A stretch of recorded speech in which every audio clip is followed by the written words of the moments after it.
Hi everybody, it's Ann Kaplan from Ann Kaplan Childbirth Services and Mom Me here with Mike. We're still in Mexico and there's a saw going on at the same time, but you know what? We just have to keep plugging because the connection here stinks and the time is very scarce. It's already telling us our connection's weak. But we really want to still stick to our plan for today, which is to talk about sex, which is a huge part of every relationship. And I think also, I don't know any relationship who doesn't have challenges of just differing libidos. I mean, you're two different people. You're coming into this relationship with your own feelings, your own body, your own biological needs and stuff. I mean, really, when you think about it, what are the odds that you wouldn't have disparity between your sex drives? I mean, come on, we're two different people, right? Right. So I would definitely say that sex is the biggest challenge in our relationship, and it has caused a lot of problems for both of us over the years, and changed a lot since we first met, and then had kids, and kind of goes up and down with each kid. Like me personally, when I'm pregnant, I'm insatiably horny, so like that's the only time when sex isn't a problem in our relationship is when I'm knocked up. Maybe that's why we have 4 kids. Maybe. No, that's not why. That plan totally backfired but on me. It definitely makes things easier. That's a one and only area in life where our lives are easier when I'm pregnant. But actually, our kind of process and journey through challenges with intimacy, you know, started really fundamentally like right away, basically, After the honeymoon aspects of our relationship. Yeah. Well, and I think from Mike's perspective, things were great in the beginning because I was like, being adventurous and we were having more sex than we used to and stuff like that. But the truth is that it really wasn't healthy even in that time, just that Mike was unaware of that, and that's on me. You know, I came to my marriage with a concept of like how frequent was normal to want to have sex, and that, you know, there's this classic dynamic of the husband wanting to do it more than the wife and all that stuff, and I didn't want to be like that. So I wanted to be cool, I wanted to be desirable, I wanted to like match Mike and his sex drive, but the truth was that I wasn't. I was just doing that, but I didn't really have that same kind of desire that you did. Mm-hmm. And when things started kind of falling off for us, where Mike was still like, okay, let's do it twice a week or more, and I was like, how about twice a month or less? We both approached that problem with the assumption that I was the problem, that if you only want to have sex twice a month, that's not normal. There's something wrong there. Maybe you have self-esteem issues. Maybe you have something chemical wrong with you, like all that stuff. Both of us sort of just assumed, we didn't even consider the option that like maybe there's nothing wrong with me. And so all of our strategies for years were basically about trying to get me to want to have sex more. And it, unfortunately didn't work. Unfortunately for you, I suppose. Yeah. But one thing we did try, which doesn't work for us anymore, but it did for a long time, was an actual schedule, which doesn't sound very romantic.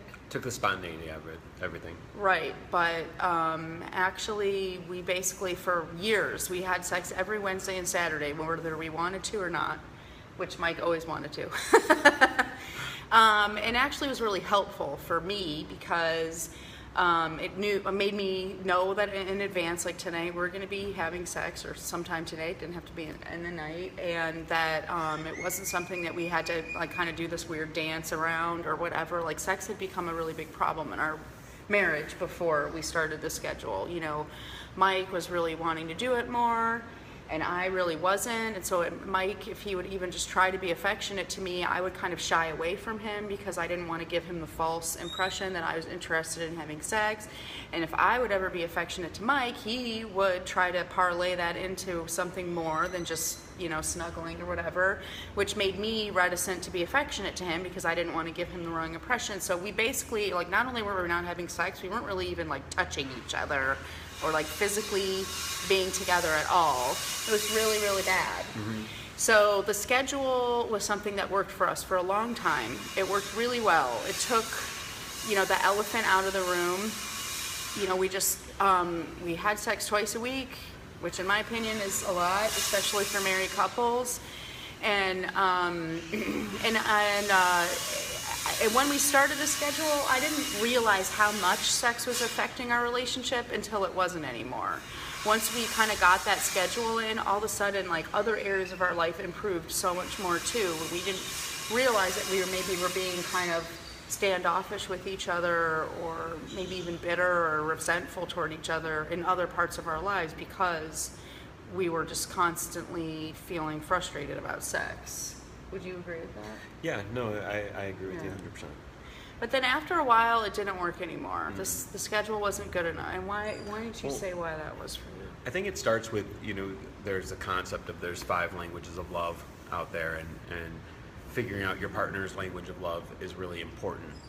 For Ann, I know it's acts of service. And so what that means is that I will make the bed, not because, it's this big favor or anything like that. I make the bed all the time, but I also know that Ann appreciates that. That's how Ann interprets being loved and getting loved. And my language of love is more from an intimate physical contact, surprise, surprise, a guy's like that. But the point is that it took us a long time to kind of figure out our languages of love. Ann would do acts of service for me that honestly were great, but I didn't appreciate it in the sense of, Ann is doing this because she loves me. Mm-hmm. And I would want to be affectionate, showing like, that's how I like to be loved. And that's what I, thought that how Ann would be perceived being loved. So we were speaking the wrong love language to one another. Talk about why the schedule just stopped working for you. I was leading up to that. Okay, I know. I gave the foundation. Keep you on track. Right, I'm with you. So I realized that it wasn't, my desire to have sex was not just quantity based, it was also quality based. And after a while, it just became not dogmatic, but it was just routine. Yeah, routine. It wasn't emotional. Right. And so for Mike, sex is an extremely emotional thing. It's the way that he feels connected, kind of spiritually and emotionally to me. And I don't get that from sex. I don't feel that way about sex at all. And so I don't miss it when I don't have it, and I don't crave it, and I don't nourish myself that way. So it took me a very, very long time to even respect that Mike's attitude about sex was legit and not just, what a surprise, you're a dude, you just want to fuck all the time. That's basically how I felt, which was really just me being defensive, because I did feel like that I was the problem and that there was something wrong with me, and Mike did too. Mm-hmm. So both of us were approaching the relationship with just like, why don't I want to have sex more? And then when Mike would keep saying that he wanted to have sex, I would just feel like, shut up, of course you want to have sex, you don't know how good you have it, you're doing it twice a week and you're still complaining, and so we were just like completely just not seeing eye to eye. And honestly, we finally just abandoned it because it wasn't working. But that doesn't mean that there wasn't merit to that schedule. It really did help us for where we were in that moment, in that time in our relationships, and where we were as far as like our emotional health and evolution. It was exactly what we needed when it worked. And then it didn't work anymore and we stopped it. And that's okay.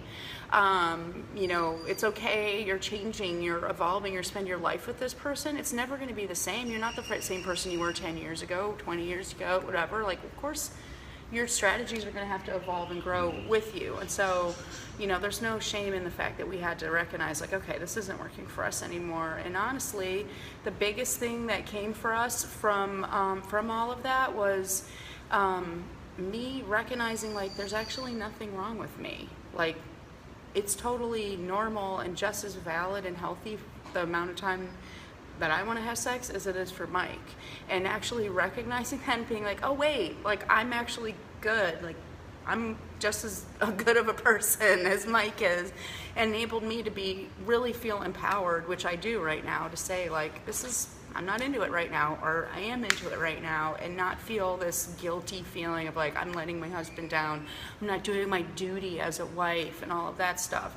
But that really would never have been possible if we didn't have the foundation of mutual respect, of like Mike recognizing like, you know what, I'm not getting laid as much as I want to, but you know, this is a part that we're going through right now. It's not going to last forever, hopefully. Right. And that, you know, kind of shaming and guilting me into having sex is not going to ever be the solution. You know, that's sex under duress is what it really is.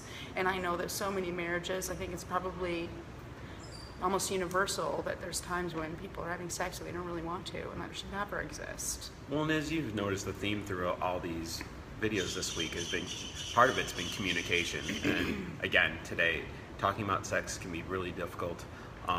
It's difficult with Ann and me at times. And however, the alternative is, you know, for a guy, and probably most guys, we don't want to live in quiet desperation when it comes to being intimate with our wives or our significant others.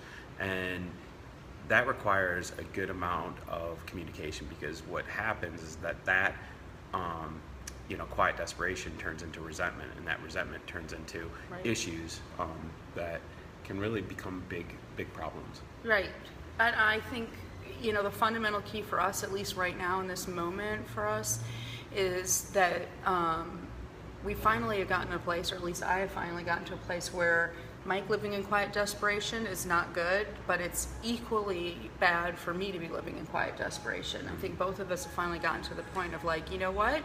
There's going to have to be some compromise here, and patience and trust, and the commitment to our relationship, and the trust that it is going to work out is the thing that we do share in common. And I'm not willing anymore to compromise myself or my body for the sake of some arbitrary idea of like how often we should be having sex, or you know, who deserves the other person to give in or whatever, which I mean that's really very common. Yeah, I think, and we definitely did have that dynamic in the past. Yeah, but I mean, of like, a while ago. You know, the tacit assumption that your desire to have sex is so biological and cannot be subverted, so that we need to figure out a way for you to get your needs met. You know, that's just not how I think anymore. So we're still a work in progress.